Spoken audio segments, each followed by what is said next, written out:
Hello friends, आज हम लोग देखेंगे 10th क्लास के जो आपका ज्योग्राफी सब्जेक्ट है इसमें का मोस्ट इंपॉर्टेंट ऑब्जेक्टिव क्वेश्चन उसको किस प्रकार से हम लोग याद करते हैं। जो आपके बोर्ड में यहाँ से डायरेक्टली क्वेश्चन पूछी जाती है।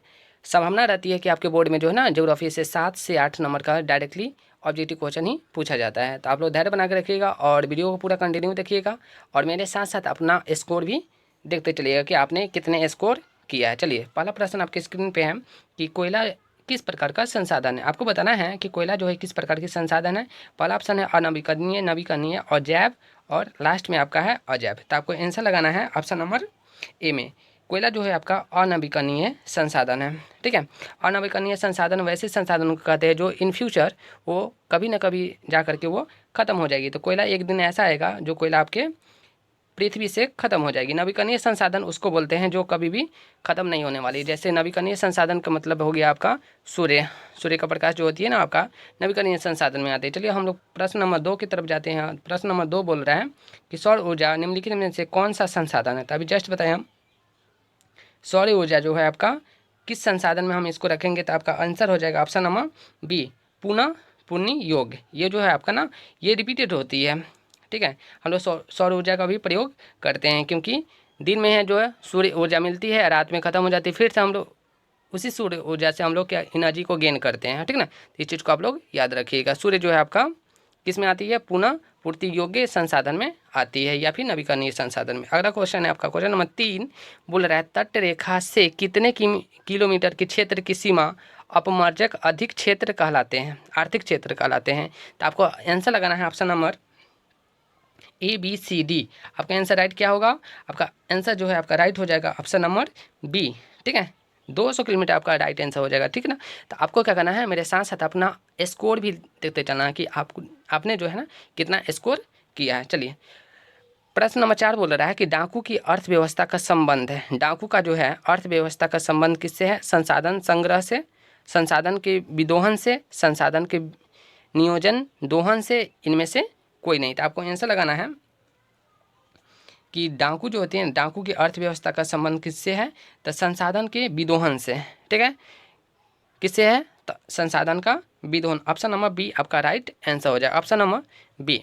चलिए अगला प्रश्न बोल रहा है प्रश्न नंबर 5 कि समुद्र क्षेत्र में राजनीतिक सीमा में राजनीतिक सीमा के कितनी किलोमीटर क्षेत्र तक संपदा निहित है। तो आपको आंसर लगाना है ऑप्शन नंबर डी में जो आपका 19.2 किलोमीटर है। तो इसलिए आपका आंसर जो है ऑप्शन नंबर डी हो जाएगी। ठीक है, 19.2 किलोमीटर समुद्र क्षेत्र में जो राजनीतिक सीमा क्षेत्र रहती है, यानी कि समुद्र जो होती है ना वहाँ का, मान लेते ये आपका भारत है सपोज, तो ये आपका है क्या समुद्र। तो यहाँ से लेकर के आपका जो है ना 19.2 किलोमीटर के दायरे तक यहाँ पे राजनीतिक सीमा रहेगी। ठीक है, चलिए क्वेश्चन नंबर 6 की तरफ हम चलते हैं। क्वेश्चन नंबर 6 बोल रहा है पेट्रोलियम किस प्रकार का संसाधन है। तभी जस्ट बताएं वैसे संसाधन जो इन फ्यूचर वो खत्म हो जाएगी उसको बोलते हैं अनवीकरणीय संसाधन।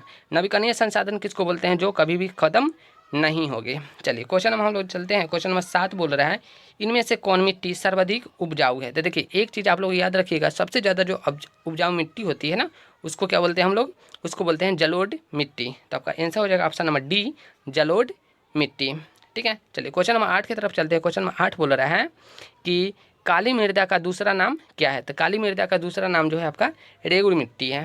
ठीक है ना, रेगुड़ मिट्टी को ही हम लोग काली मिट्टी कहते हैं। कपास की खेती के लिए ये बहुत ही इंपॉर्टेंट होती है। चलिए यहाँ ये जो क्वेश्चन आपका कंपार्टमेंटल के 2011 में आया हुआ है, एनुअल एग्जाम 2013 में आया हुआ, कंपार्टमेंटल के 15 में आया हुआ, फिर एनुअल 17 में आया, उसके बाद में आपका कंपार्टमेंटल के 19 में आया। तो देख सकते हैं ये जो क्वेश्चन है कितने मरते रिपीटेड हुआ है, बहुत मरते क्वेश्चन रिपीटेड होती है। अगला क्वेश्चन है क्वेश्चन नंबर 9 बोल रहा है कि मरुस्थलीय मृदा का विस्तार निम्न में से इनमें से कहाँ है। तो आपका आंसर है कर्नाटक, उत्तर प्रदेश या फिर महाराष्ट्र या फिर राजस्थान। तो आपका मरुस्थलीय मृदा का जो विस्तार है आपका राजस्थान में है, जिसको हम लोग थार का रेगिस्तान भी बोलते हैं। आई होप कि क्लियर हो गया क्वेश्चन नंबर 9 तक। तो आपको वीडियो अच्छी लग रही है तो आपको क्या करना है ना, लाइक शेयर सब्सक्राइब तो आज कर लेना है। ठीक है ना, आप हमारे चैनल पे पहले मरते हैं तो चैनल को सब्सक्राइब कर लेना है, बेल आइकन को प्रेस कर लेना, क्योंकि इस प्रकार की वीडियो आपको अब बार बार मिलते रहेगा। ठीक है ना, अगर आप इस बार मैट्रिक एग्जाम दे रहे हैं तो आपके लिए ये बहुत इंपॉर्टेंट होने वाली है सेशन। ठीक, चलिए क्वेश्चन नंबर 10 की तरफ हम लोग चलते हैं। क्वेश्चन नंबर 10 बोल रहा है सोपानी कृषि किस राज्य में प्रचलित है। तो सोपानी कृषि जो है आपका किस राज्य में प्रचलित है आपको बताना है। तो इसका आंसर जो है ऑप्शन नंबर बी हो जाएगी। उत्तराखंड में जो है ना सोपानी कृषि की जाती है। तो ऑप्शन नंबर बी आपका राइट आंसर हो जाएगी। अगला प्रश्न है प्रश्न नंबर 11। पंजाब में भूमि निम्नीकरण का मुख्य कारण क्या है।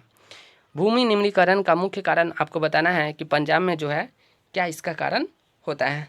आंसर आपका क्या होगा आपको कमेंट बॉक्स में देते जाना है। इसका हो जाएगा अधिक सिंचाई। यहाँ पे जो है ना अधिक सिंचाई होने के कारण यहाँ पे जो भूमि का निम्नीकरण कहा जाता है। चलिए प्रश्न नंबर 12 की तरफ हम लोग चलते हैं। प्रश्न नंबर 12 बोल रहा है कौन सी मिट्टी कपास की खेती के लिए सर्वोत्तम मानी जाती है। तो यह भी बताए हैं काली मिट्टी।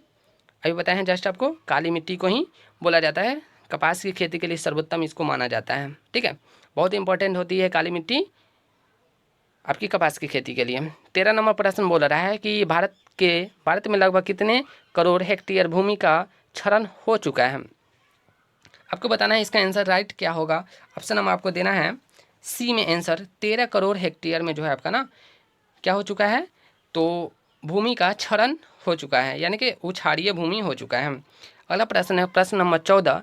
मेढक के प्रजनन को नष्ट करने वाला रसायन कौन सा है। तो मेढक की जो है प्रजाति उसको नष्ट की जा रही है, उसका नाम क्या है आपको बताना है। तो आंसर आपका क्या हो जाएगा कमेंट बॉक्स में आपको डालना चलना है एंड्रिन इसका राइट हैंड जो आंसर हो जाएगा एंड्रिन। ठीक है, आपको याद रखना है एंड्रिन। अगर आपके पास में सुविधा है तो आपको क्या करना है ना पेन पेंसिल लेकर के पेन कॉपी लेकर के साथ में बैठना है और सारे प्रश्न को एक साथ में लिखते जाना है।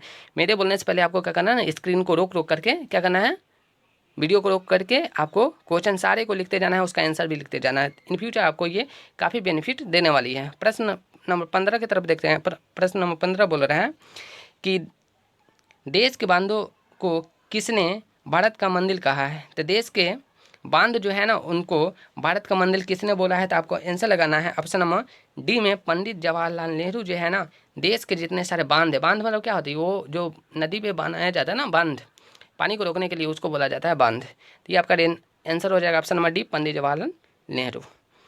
प्रश्न नंबर 16 बोल रहा है कि कुल जल का कितना प्रतिशत भाग महासागरों में निहित है। तो आपको आंसर लगाना है कितना प्रतिशत जो है ना महासागरों में निहित है।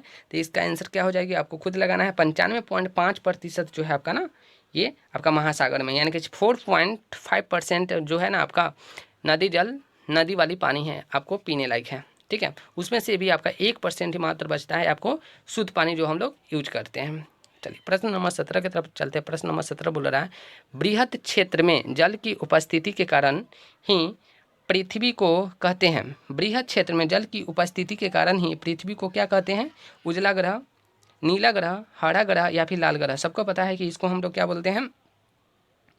इसका आंसर क्या हो जाएगा आपको खुद लगाना है। इसका आंसर हो जाएगा ऑप्शन नंबर बी नीला ग्रह। हम लोग बचपन से पढ़ते जा रहे हैं कि पृथ्वी को हम लोग नीला ग्रह कहते हैं। क्यों कहते हैं क्योंकि यहाँ पे जो है सबसे ज़्यादा अधिकता किसकी है पानी की है। जब हम लोग ऊपर जाते हैं तो पानी हमको नीला दिखाई देता है, इसलिए हम लोग पृथ्वी को क्या बोलते हैं नीला ग्रह बोलते हैं। चलिए आगे चलते हैं हम लोग। प्रश्न नंबर 18 पे बोल रहा है कि बिहार में अति जल दोहन से किस तत्वों का संकेंद्रण बढ़ा है।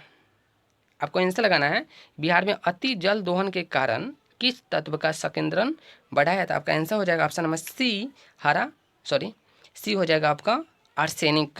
क्या हो जाएगा आपका आंसर आर्सेनिक का जो है ना संकेंद्रण बढ़ा है। चलिए 19 नंबर हम लोग देख रहे हैं। 19 नंबर प्रश्न क्या बोल रहा है। 19 नंबर प्रश्न बोल रहा है प्रजातियों के शरीर में कितना प्रतिशत जल की मात्रा निहित होती है। प्रजाति जो होती है ना प्राणियों जो होती है ना प्राणियों के शरीर में कितना प्रतिशत जल की मात्रा होती है। आपको आंसर लगाना है ऑप्शन नंबर सी हो जाएगा इसका आंसर 65% जो है आपका प्राणियों के शरीर में जल होती है।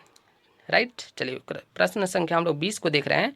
प्रश्न संख्या 20 क्या बोल रहा है कि विश्व की कितनी प्रतिशत जनसंख्या भारत में निवास करती है। बहुत अच्छा क्वेश्चन है, ये क्वेश्चन बहुत बार रिपीटेड है। ठीक है, तो आपको आंसर लगाना 16% जो है ना पूरे विश्व का जनसंख्या भारत में निवास करती है। अभी फिलहाल जो है ना ज़्यादा हो गया करेंट के अनुसार, ठीक ना, बट आपके जो बोर्ड एग्जाम है वो किताब के अकॉर्डिंग देगा, तो किताब में जो है आपका 16% है। ठीक है, चलिए राइट। अब हम लोग चलते हैं प्रश्न संख्या 21 की तरफ। आपको वीडियो अच्छी लग रही है, आपको क्या करना है वीडियो को लाइक से सब्सक्राइब करते जाना है और अपने दोस्तों में शेयर आज कर देना है। ठीक ना। 21 नंबर क्वेश्चन बोल रहा है इनमें से कौन बिहार की प्रमुख नदी घाटी परियोजना है। आपको बताना है बिहार की जो सबसे प्रमुख नदी घाटी परियोजना है वो कौन सी है। आपको बताना है सोन नदी घाटी जो है बिहार की सबसे प्रमुख नदी घाटी परियोजना है, ठीक ना, इस चीज़ को आप लोग याद रखिएगा। अगला प्रश्न है, प्रश्न नंबर 22 बोल रहा है कि भारत में 2001 में कितने प्रतिशत भौगोलिक क्षेत्र में वन का विस्तार था।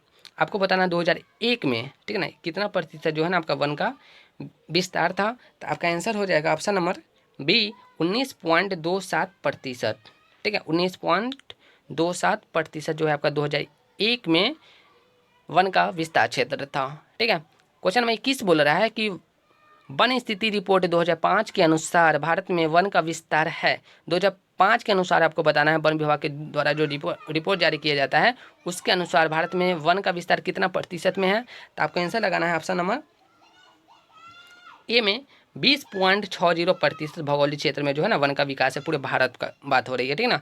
ये जो है रिपोर्ट किसके द्वारा जारी की जाती है, तो वन स्थिति रिपोर्ट जो है ना वन विभाग के द्वारा जारी की जाती है। अगला प्रश्न है, प्रश्न नंबर 24 बोल रहा है बिहार में कितने प्रतिशत भौगोलिक क्षेत्र में वन का फैलाव है।